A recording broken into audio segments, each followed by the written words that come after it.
11. Vanguardias. 1 de marzo de 2000.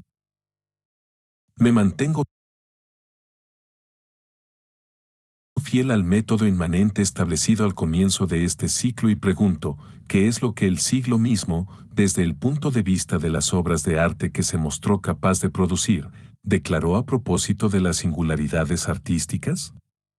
La pregunta es también una manera de someter a verificación, en uno de los grandes tipos de procedimiento genérico, la hipótesis que anima estas clases y que hace de la pasión de lo real la piedra de toque de las subjetividades del siglo. ¿Hay o no en este una voluntad de obligar al arte a extraer, de la mina de la realidad, y por los medios del artificio voluntario, un mineral real duro como el diamante? Vemos desplegarse una crítica del semblante, de la representación, de la mimesis, de lo natural. Más allá de estas verificaciones, ya ampliamente emprendidas, constatemos que una vigorosa corriente de pensamiento afirmó que era mejor sacrificar el arte que ceder en cuanto a lo real. Podemos denominar vanguardias artísticas del siglo XX. A los diferentes avatares de esa corriente, todos ornados de vocablos abstrusos como dadaísmo, acmeísmo, suprematismo, futurismo, sensacionismo, surrealismo, situacionismo. Ya entrevimos, con él.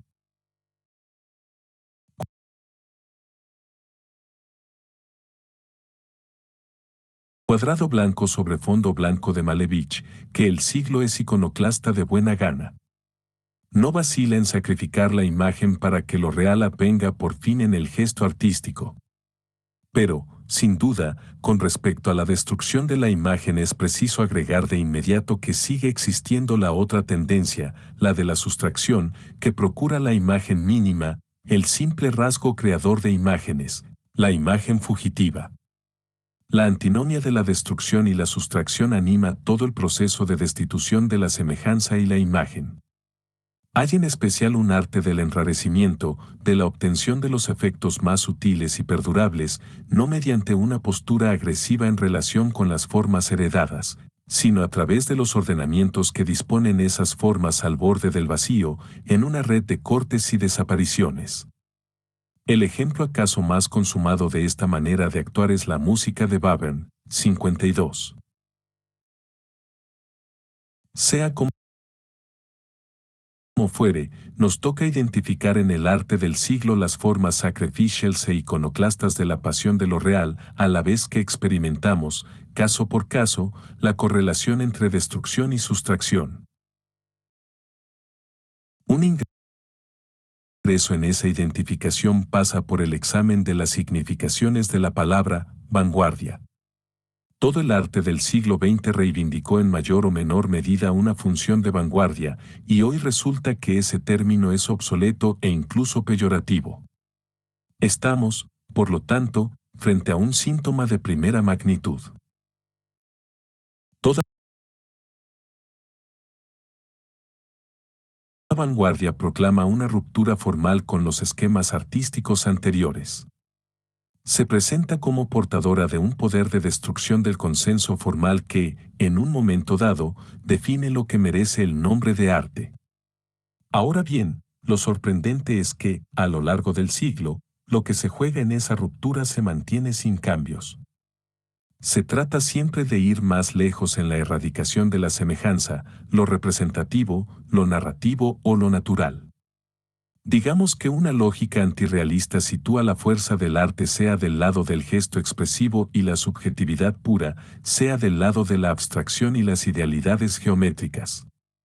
Desde luego, el gran modelo es aquí el devenir de la pintura, pero se encuentran equivalentes en música, en la escritura, centrar la creación literaria en el solo poderío de la lengua, y hasta en el cine o las artes coreográficas. La polémica más profunda de las vanguardias, que llega a la promoción de todo lo anteriormente tenido por feo, se despliega contra el axioma clásico que postula la existencia de formas más naturales, más apropiadas, más agradables que otras.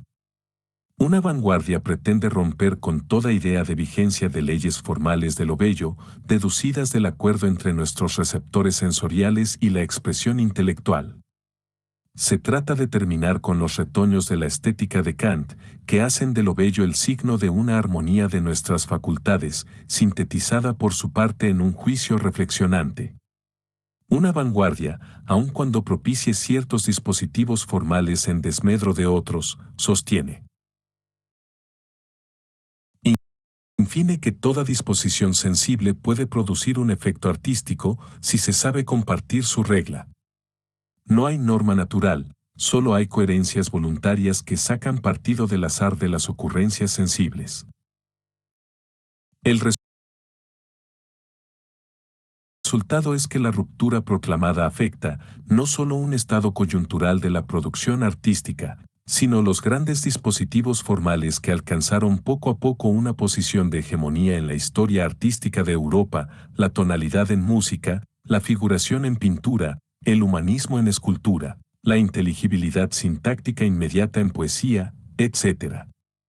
Por eso, las vanguardias no son exclusivamente escuelas estéticas, se convierten en fenómenos societales, referencias de opinión, contra las cuales se desatan violentas polémicas, mucho más allá de las citas de las obras o el conocimiento de los escritos teóricos.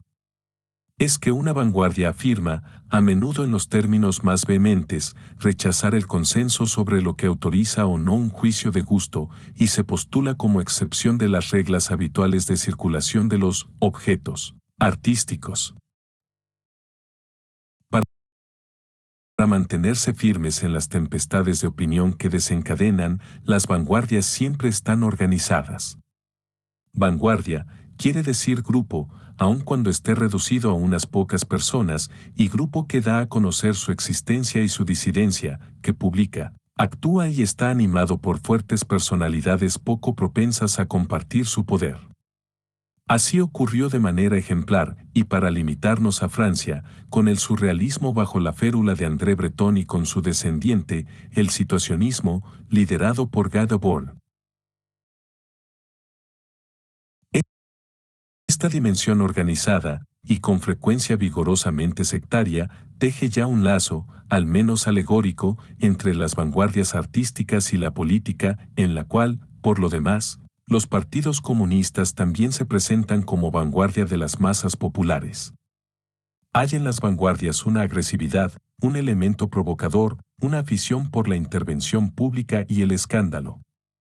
La organización casi militar de la batalla de Hernani, orquestada por Théophile Gautier, habría de ser un anticipo bastante bueno de las prácticas vanguardistas del siglo XX. El arte, para las vanguardias, es mucho más que la producción solitaria de obras geniales. En él se juegan la existencia colectiva, la vida. El arte no se concibe sin una violenta militancia estética. Pues las vanguardias, en efecto, y tal es su manera de dar cabida a la novísima pasión de lo real, solo conciben el arte en presente y quieren forzar el reconocimiento de ese presente. La invención es un valor intrínseco y la novedad es deleitosa de por sí. Lo antiguo y la repetición son aborrecibles, y por eso la ruptura absoluta es saludable, la ruptura que limita las consecuencias al mero presente. Entre las vanguardias predomina esa interpretación de la sentencia de Rimbaud, hay que ser absolutamente moderno. El arte no es en esencia una producción de eternidad, la creación de una obra cuyo juez será el futuro. La vanguardia tiene la ambición de que haya un presente puro del arte. No hay que esperar. No hay posteridad sino un combate artístico contra la esclerosis y la muerte, aquí y ahora, y la victoria es imperiosa. Y como el presente está bajo la amenaza constante del pasado y es frágil, es necesario imponerlo mediante la intervención provocadora del grupo, que asegura la salvación de lo efímero y del instante contra lo establecido e instituido. Esta cuestión del tiempo del arte es antigua. Cuando Hegel, en sus lecciones sobre la estética, sostiene que el arte es en lo sucesivo una cosa del pasado, solo quiere decir, no que ya no exista actividad artística, sino que el arte ha dejado de poseer el supremo valor del pensamiento, como lo poseía desde la época de los griegos. El arte ya no es la forma histórica privilegiada de presentación de la idea absoluta. De ello se deduce, sin lugar a dudas, que las obras del pasado son insuperables, porque son adecuadas a un momento de la efectividad del espíritu, meta que ninguna obra del presente, por más talento y hasta genio que muestre, está ya en condiciones de alcanzar. Reconocemos aquí una concepción verdaderamente clásica del arte e incluso, dentro del clasicismo, la que enfrenta a antiguos y modernos. Prueba adicional, por si fuera necesario, de que la estética de Hegel no es romántica de manera alguna y acaso ni siquiera moderna. Los grandes artistas franceses del siglo XVII ya están convencidos de que el gran arte pertenece al pasado y que la antigüedad grecorromana produjo modelos inigualables. Si lo consideramos con mayor detenimiento, el verdadero sostén de ese clasicismo es el esencialismo. Hay una esencia de lo bello, distribuida por reglas en los diferentes géneros artísticos. El arte consumado es aquel que está a la altura de su propia esencia o da el más elevado ejemplo de lo que ese género es capaz. Con la salvedad de que aquello de que es capaz ya se ha apreciado y experimentado. Dar el ejemplo siempre es volver a darlo. Decir que el arte debe ser lo que es, efectuar su esencia, también es decir que debe devenir lo que ya tuvo la posibilidad de ser. No hay, a la postre, distinción alguna entre el futuro del arte y su pasado. Las vanguardias, en este aspecto más románticas que clásicas, sostienen en general que el arte es el más alto destino de un sujeto y que su poder no ha llegado a manifestarse. La reacción clásica, justamente, le ha puesto obstáculos constantes. Entonces, en oposición a lo que dice Hegel, el arte es una cosa del presente, y lo es de manera esencial. Para las vanguardias, el hecho de que su tiempo sea el presente es mucho más importante que la ruptura con el pasado, que solo es una consecuencia y no impide de ningún modo, como lo comprobamos con el surrealismo, la determinación en el pasado de una genealogía de las intensidades del presente. Sade, algunos románticos alemanes, Lautréamont. Un grupo de vanguardia es el que decide un presente, pues el presente del arte no ha sido decidido por el pasado, como suponen los clásicos, ese pasado, más bien, lo ha impedido. El artista no es ni un heredero ni un imitador, sino quien declara con violencia el presente del arte. La cuestión ontológica del arte en el siglo XX es la del presente. Y creo que este aspecto está ligado a la convicción, atestiguada con frecuencia, de que el siglo es un comienzo. El clasicismo también puede definirse como la certeza de que, en materia de arte, la cosa empezó hace mucho tiempo. La vanguardia dice, nosotros comenzamos. Pero la verdadera cuestión del comienzo es la de su presente. ¿Cómo sentimos, cómo nos damos cuenta de que comenzamos? La respuesta más habitual de las vanguardias a esta cuestión es que solo la intensidad vital de la creación artística permite reconocer el comienzo. En el siglo XX, el arte es la constatación del comienzo como presencia intensa del arte, como su presente puro, como presentificación inmediata de su recurso. El arte del siglo XX tiende a centrarse en el acto y no en la obra, porque el arte, al ser potencia intensa del comienzo, solo se piensa en presente. La dificultad, bien conocida, es saber qué doctrina del tiempo, de la duración, envuelve la doctrina del comienzo como norma. Ronda la tesis de un comienzo perpetuo, que es una de las quimeras del siglo, y una quimera suicida, que muchos artistas pagaron con la vida. Pero hay otros problemas, en particular el siguiente: si el comienzo es un imperativo, ¿cómo se distingue de un recomienzo? ¿Cómo hacer de la vida del arte una suerte de mañana eterno sin reinstaurar la repetición? Como hemos visto en el poema frenético de Campos, estas cuestiones producen un desgaste fatal del comienzo. La consecuencia más mediocre o más comercial de ese desgaste es la necesidad de inventar de manera casi constante otra doctrina radical del comienzo, cambiar de paradigma formal, sustituir una vanguardia por otra, el suprematismo por el acmeísmo o el futurismo por el sensacionismo. Esta forma ramplona adoptó en las décadas de 1960 y 1970, sobre todo en Estados Unidos, el aspecto de una sucesión acelerada de mutaciones formales, de manera tal que la vida de las artes plásticas era una réplica de la vida de la moda vestimentaria.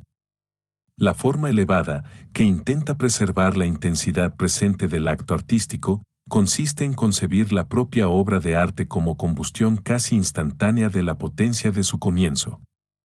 La idea directriz es que comienzo y fin terminan por coincidir en la intensidad de un acto único. Como ya decía Mallarmé, el drama se produce de inmediato, en el tiempo de mostrar su derrota, que se desarrolla de manera fulgurante. Esas derrotas, que son la victoria del presente puro, singularizan por ejemplo las piezas de Wagner, que durante algunos segundos rozan un silencio que las absorbe, o ciertas construcciones plásticas que solo aparecen para borrarse, o algunos poemas devorados por el blanco de la página. Como en ese caso las obras son inciertas, casi desvanecidas antes de nacer o más concentradas en el gesto del artista que en su resultado, así ocurre con la action painting en sus distintas formas. Es preciso conservar su finalidad en la teoría, el comentario, la declaración. Es necesario guardar mediante la escritura la fórmula de esa pizca de real arrancado por la fugacidad de las formas. Por eso proclamaciones y manifiestos son, a lo largo del siglo, actividades esenciales de las vanguardias. A veces se dijo que esa era la prueba de su esterilidad artística. Como ven, ataco de falsedad esos desprecios retrospectivos. El manifiesto testimonia, al contrario, una violenta tensión apuntada a someter a lo real todos los poderes de la forma y el semblante. ¿Qué es un manifiesto?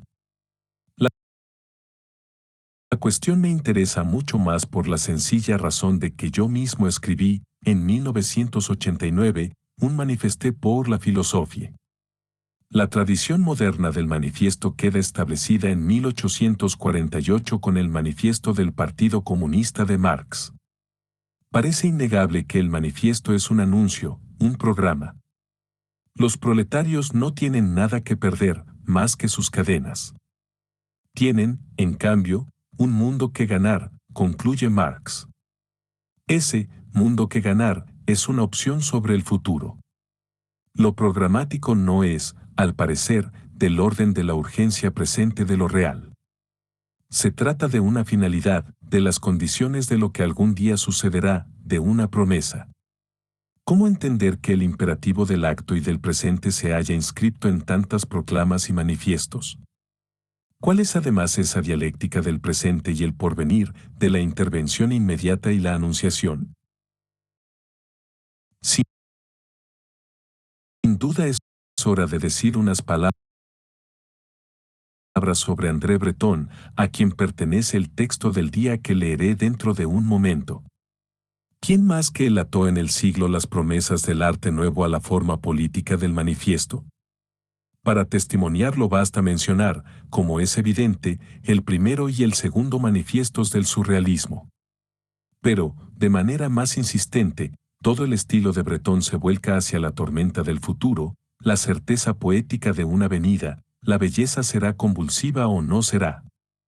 Donde reside entonces esa belleza, cuyo atributo, convulsiva, como puede verse con claridad, es el de un real violentado, pero que, al margen del presente, queda pendiente de la alternativa, ser o no ser, así como Marx podía poner la historia humana frente al angustiante dilema de socialismo o barbarie. El genio de Breton se concentra a menudo en estas fórmulas, en las cuales la imagen muestra el peso de la urgencia, pero, al mismo tiempo, no se atestigua que la cosa misma ya esté allí. En el texto que voy a leer encontramos lo siguiente: la rebelión es la chispa que busca el polvorín. La chispa es sin duda consumación del presente, Pero ¿dónde está, entonces, el polvorín buscado? Localizado por la escritura, es el mismo problema, en este caso global, de la función de los manifiestos, donde se sitúa el punto de equilibrio entre la presión de lo real, que es voluntad absoluta del presente, disipación de la energía en un solo acto, y lo que el programa, el anuncio, la declaración de intenciones suponen de espera y respaldo basado en el indiscernible futuro. Mi hipótesis es que, al menos para quienes en el siglo son víctimas de la pasión por el presente, el manifiesto nunca es más que una retórica que sirve de refugio a algo distinto de lo que nombra y anuncia. La actividad artística real se mantiene siempre descentrada con respecto a los programas que proclaman con insolencia su novedad, así como todo lo que hay de inventivo en el pensamiento de Heidegger es ajeno al anuncio patético y muy efectista de una inversión salvadora o la venida poética y pensante de un Dios. El problema es, una vez más, la cuestión del tiempo. El manifiesto es la reconstrucción, en un futuro indeterminado, de aquello que, por ser del orden del acto, de la fulguración fugaz del instante, no se deja nombrar en presente. Reconstrucción de algo para lo cual, atrapado en la singularidad evanescente de su ser, no conviene ningún nombre. De Wittgenstein a Lacan, el siglo está recorrido por el enunciado, no hay metalenguaje. Lo cual quiere decir que el lenguaje está siempre anudado a lo real, de tal modo que ninguna tematización lenguajera secundaria de ese nudo es posible. El lenguaje dice, y ese, dice, no puede volver a decirse en ningún decir apropiado. Una lectura informada de los manifiestos y proclamas de las vanguardias debe hacerse siempre a partir del axioma, no hay metalenguaje apropiado a la producción artística. En cuanto una declaración atañe a esa producción, no puede capturar su presente y es muy natural, por lo tanto, que le invente un futuro. Esa invención retórica de un porvenir de lo que está existiendo bajo las trazas del acto es, señalémoslo, algo útil y hasta necesario tanto en política y arte como en el amor, en el que él, te amo para siempre, es el manifiesto, evidentemente superrealista, de un acto incierto. Cuando Lacan dice, no hay relación sexual, quiere decir asimismo que no hay metalenguaje del sexo. Ahora bien, puede enunciarse como un teorema que donde no hay metalenguaje debe advenir una retórica proyectiva. Esa retórica da abrigo en la lengua a lo que tiene lugar, aunque sin nombrarlo ni aprenderlo. El te amo para siempre es una figura retórica muy útil para la protección de los poderes activos del lazo sexual, aun cuando no tenga con estos relación alguna. Comprobar que ninguna de las promesas de un programa estético se ha cumplido es hacer una mala crítica de este. Es cierto, las bellezas indiscutibles del arte poética de Breton no tienen nada de convulsivo. En ellas se reconoce, más bien, la restauración de una lengua francesa olvidada, a la vez carnosa, llena de imágenes y muy sólidamente arquitecturada por una sintaxis oratoria. Pero un programa no es un contrato ni una promesa. Es una retórica que solo mantiene con lo que ha sucedido efectivamente una relación de cobertura y protección. Las vanguardias activaron en el presente las rupturas formales y produjeron de manera simultánea, en forma de manifiestos y declaraciones, la envoltura retórica de esa activación. Envolvieron el presente real en un futuro ficticio. Y dieron a esta doble producción el nombre de nueva experiencia artística. No habrá de sorprendernos, por lo tanto, la correlación entre obras evanescentes y programas rimbombantes. La acción real existe, siempre precaria y casi indistinguible, de modo que debe ser indicada y destacada por medio de fuertes proclamaciones, un poco a la manera del maestro de ceremonias del circo cuando amplifica el anuncio y hace batir el tambor para que una pirueta de la trapecista, muy difícil y novedosa, pero también muy fugaz, no pase inadvertida para el público. En definitiva, Todo esto apunta a dedicar las energías al presente, aun cuando la subjetivación de éste se enligue a veces en la retórica de la esperanza. Solo la constatación de una fabricación del presente convoca a la gente a las políticas de emancipación o al arte contemporáneo. Y aún el futurismo, pese a su nombre, era una fabricación del presente. Lo que caracteriza nuestra actualidad, que poco merece ser llamada, para retomar una expresión de Mallarmé, un bello hoy, es la ausencia de todo presente en el sentido del presente real. Los años posteriores a 1980 se asemejan a lo que el propio Mallarmé, justamente, dice de los años posteriores a 1880, falta un presente. Como los periodos contrarrevolucionarios se parecen entre sí mucho más que las revoluciones, no hay que asombrarse de que luego del izquierdismo, de la década de 1960 se vuelva a las ideas reactivas posteriores a la Comuna de París. Es que el intervalo entre un acontecimiento de la emancipación y otro nos deja falazmente cautivos de la idea de que nada comienza ni va a comenzar, aun cuando estemos envueltos en una infernal agitación inmóvil. En consecuencia, hemos vuelto al clasicismo, sin tener los medios. Todo está ya iniciado desde siempre y es inútil imaginar que fundamos a partir de nada y que vamos a crear un arte nuevo o un hombre nuevo. Esto autoriza a decir, sin duda, que el siglo ha terminado, porque el arte del siglo XX y lo que las vanguardias formalizaron a su respecto puede definirse como la tentativa radical de un arte no clásico. Algunos fundamentos subjetivados de ese no clasicismo, algunos elementos de su programa y muchos ejemplos de su retórica protectora están contenidos en el texto de André Breton con el cual voy a concluir. Allí, en ese minuto desgarrador en que el peso de los sufrimientos padecidos parece devorarlo todo, el exceso mismo de la prueba ocasiona un cambio de signo que tiende a poner lo indisponible humano del lado de lo disponible y atribuir a este último una grandeza que no hubiera podido conocer sin ello. Es preciso haber ido hasta el fondo del dolor humano, haber descubierto sus extrañas capacidades, para poder saludar con el don sin límites de sí mismo lo que vale la pena vivirse. La única desgracia definitiva que podría padecerse frente a tal dolor, por hacer imposible esa conversión de signo, sería oponerle la resignación.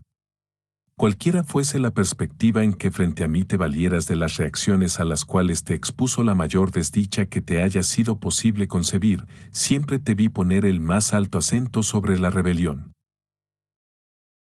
No hay, en efecto, mentira más descarada que la consistente en sostener, aun y sobre todo en presencia de lo irreparable, que la rebelión no sirve de nada. La rebelión se justifica por sí misma, con plena independencia de sus posibilidades de modificar o no la situación de hecho que la determina. Es la chispa en el viento, pero la chispa que busca el polvorín. Venero el fuego sombrío que arde en tus ojos cada vez que vuelves a tomar conciencia del daño insuperable que te han hecho. Ese fuego que se exalta y se ensombrece aún más al recordar a los miserables sacerdotes que entonces trataron de acercarse a ti. Sé también que es ese mismo fuego el que tanto eleva para mí las llamas claras y las enlaza en quimeras vivientes ante mis ojos. Y sé que el amor que ya solo cuenta a ese extremo consigo mismo no se recupera y que mi amor por ti renace de las cenizas del sol. Por eso, cada vez que una asociación de ideas, traicionera, te devuelve a ese punto en que toda esperanza se desdijo un día para ti y, desde las alturas en que te encuentras entonces, amenaza, como flecha en busca del ala, precipitarte una vez más en el abismo, sintiendo yo mismo la vanidad de toda palabra de consuelo y teniendo por indigna cualquier tentativa de diversión, me convenzo de que solo una fórmula mágica podría servir aquí, pero ¿qué fórmula sabría condensar en ella y devolverte al instante toda la fuerza de vivir con toda la intensidad posible, cuando sé que esa fuerza volvió a ti tan lentamente? Aquella a la cual decido atenerme, la única mediante la cual juzgo aceptable hacerte regresar a mí cuando te inclinas de improviso hacia la otra pendiente, cabe en estas palabras con las que, cuando comienzas otra vez a desviar la cabeza, solo quiero rozarte los oídos. Osiris es un dios negro. Este bello texto, de una retórica amorosa arrebatada y oscura, contiene muchas máximas dignas de envolver los actos reales de una vanguardia, cualquiera sea su nombre. Se trata de un fragmento de Arcán 17, quizás el menos conocido de los trabajos en prosa de Bretón, menos, en todo caso, que Nadie o El Amour Fou. Es un texto relativamente tardío, uno de los textos maduros, pero también vagamente desencantados, de la guerra y la posguerra, se publicó en 1944. Aunque el libro solo contuviera el axioma que plantea la autosuficiencia de la rebelión y la indiferencia a la pragmática de los resultados, hoy merecería ser leído y releído. 4 observaciones para sostener la lectura. El exceso mismo de la prueba ocasiona un cambio de signo. El problema planteado desde el principio de este fragmento es el de las condiciones de un exceso afirmativo. ¿Cómo producir un exceso que se oriente hacia la intensidad de la vida, un don sin límites, una grandeza, llamas claras, enlazadas en quimeras vivientes? Conocemos ahora la naturaleza de este problema. Se trata de saber cómo puede la vida real asegurar con su fuego la combustión creadora del pensamiento. Sobre este punto, Bretón sostiene una idea de apariencia dialéctica y filiación romántica. El único recurso está en ese exceso negativo que es el dolor. Una disposición creadora, sea vital o artística, debe ser la conversión de un exceso negativo en exceso afirmativo y un dolor insondable en rebelión infinita. Ella efectúa lo que Bretón llama en un principio, cambio de signo, y luego, conversión de signo. Se trata, en verdad, de una inversión. No, sin embargo, bajo el efecto de una progresión dialéctica cuyo motor sea la contradicción, sino a la manera como una operación alquímica, conocemos la resonancia de este motivo en el conjunto de los surrealistas. Conmuta los signos del plomo en los signos del oro. Debe señalarse que Bretón no dice que un exceso creador pueda producirse directamente a través de la negación de la vida corriente. No, es preciso que ya exista un exceso, justamente el exceso mismo de la prueba. No hay alquimia capaz de cambiar el signo de los estados ordinarios y, a partir de un signo neutro, producir un exceso de encantamiento, una rebelión creadora. Solo se puede pasar de un exceso sufrido, infligido, de un terrible signo negativo, de un signo negro, como el dios Osiris, a la posibilidad conquistada de saludar, lo que vale la pena vivirse. Ese paso es una operación a la vez voluntaria y milagrosa que invierte el signo del exceso y a la que Bretón da el nombre de rebelión. La lección capital de todo este planteo es que la capacidad de soportar los más terribles dolores es una virtud creadora, y nada valdría la pena si no estuviéramos expuestos al exceso. En esta idea volvemos a encontrar el tipo particular de estoicismo que induce el deseo de arrebatar a la vida todo lo que ella tiene de intensidad. Y también el elogio paradójico de la pasividad creativa, que ya vimos especialmente en el poema de Pessoa. Pues la aceptación de la lección de lo que haya de peor es una condición de la intensidad vital. Es menester, por intermedio de un consentimiento rebelde, haber ido hasta el fondo del dolor humano, haber descubierto sus extrañas capacidades, para poder restituir toda la fuerza de vivir con toda la intensidad posible. Cualquier afirmación debe conquistarse o reconquistarse a partir de una exposición consentida al signo negativo del exceso, y la pasividad riesgosa de una exposición a lo peor es el recurso más profundo de la vida afirmativa. La creación, en efecto, no puede ser más que un cambio de signo del exceso y no la irrupción del exceso mismo. En ese sentido, y al trasladar las limaduras del espíritu del polo negativo al polo positivo, ella es, según otra imagen cara a Bretón, una operación magnética. Operación que, al poner lo indisponible humano del lado de lo disponible, confronta al sujeto con su imposibilidad propia y por lo tanto con su capacidad propiamente real. La rebelión se justifica por sí misma. Cuando se experimenta lo negativo, el peso de los sufrimientos padecidos, se propone la antinomia fundamental entre resignación y rebelión. En el exceso negativo, todo el problema consiste en saber para cuál de esas dos orientaciones nos elegirá la vida. En este punto la magia magnética y la voluntad son indiscernibles. Rebelión quiere decir que en el extremo experimentado del exceso negativo se mantiene la certeza de que se puede cambiar su signo. La resignación, por el contrario, es lisa y llana aceptación del carácter inevitable e insuperable del dolor. Y sostiene que solo las palabras de consuelo se adaptan a él. Ahora bien, Breton considera esas palabras como lamentables, tentativas de diversión, por cuanto nada indica en ellas la posibilidad superviviente de la intensidad vital. Viene a continuación el muy hermoso pasaje que afirma la completa suficiencia de la rebelión a la vida, pues no tiene necesidad alguna de evaluarse por sus resultados. La rebelión es chispa vital, el presente puro, por lo tanto, con plena independencia de sus posibilidades de modificar o no la situación de hecho que la determina. La rebelión es una figura subjetiva. No es el motor de un cambio de la situación, sino la apuesta de que es posible cambiar el signo del exceso. En ese punto entra en escena el personaje de la resignación, que Breton denomina el miserable sacerdote.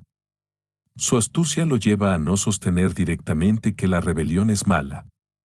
El sacerdote se vale de una voz insidiosa que es hoy la que murmura o vocifera por doquier, la voz de los políticos, ensayistas y periodistas.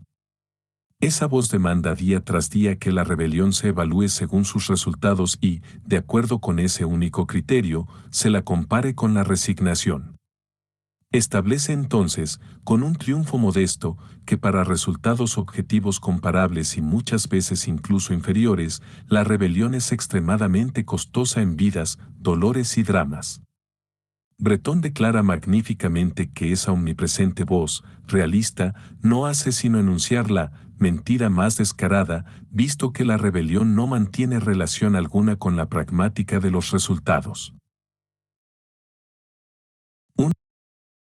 Una de las poderosas formas de la pasión de lo real, de la acción pensada aquí y ahora, del valor intrínseco de la revuelta, véase el axioma de Mao, hacemos bien en rebelarnos, habría de ser, hasta estos últimos años, el rechazo altivo a comparecer ante el tribunal tramposo de los resultados económicos, sociales, humanos y otros.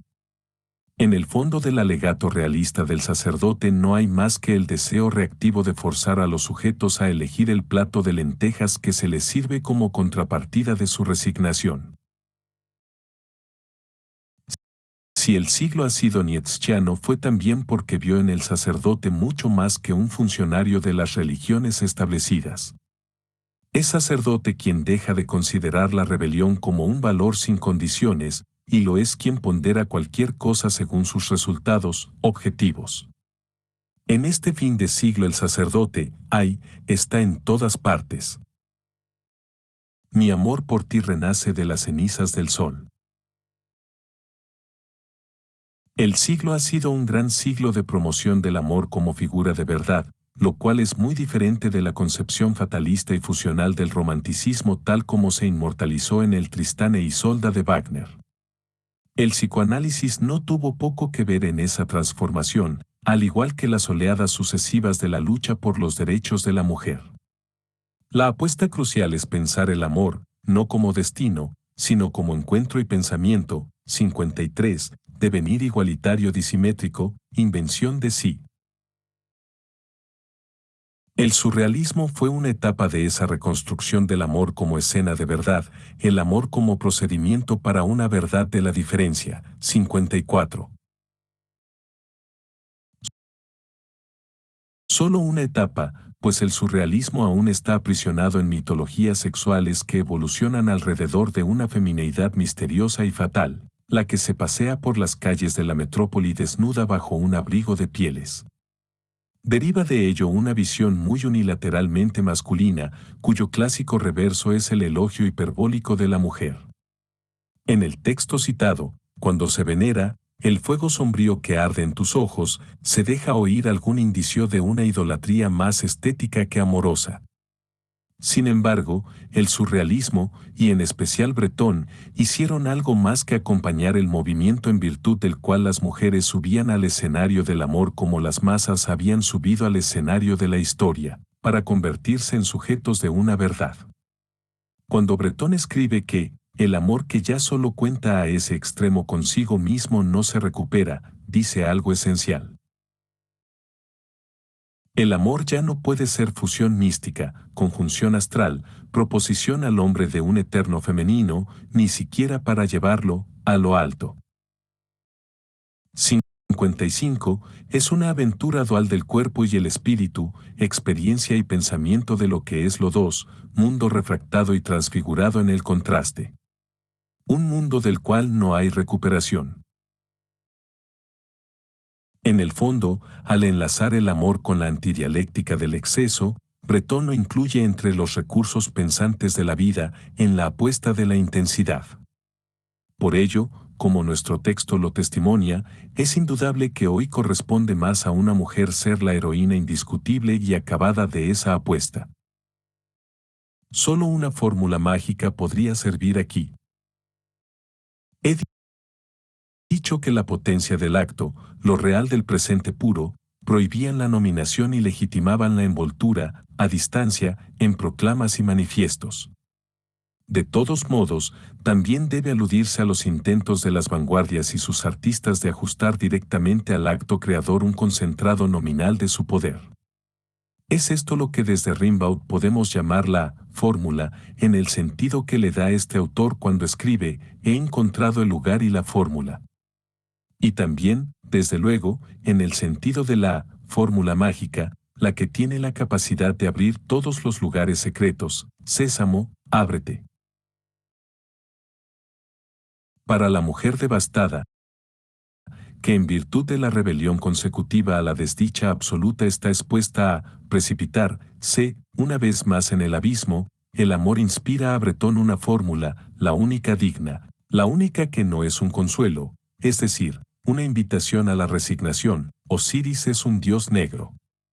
Esta fórmula concentra la idea de que toda metamorfosis, todo renacimiento, toda divinización secundaria, tienen como condición una actitud de firmeza frente a los más terribles ensombrecimientos de la vida.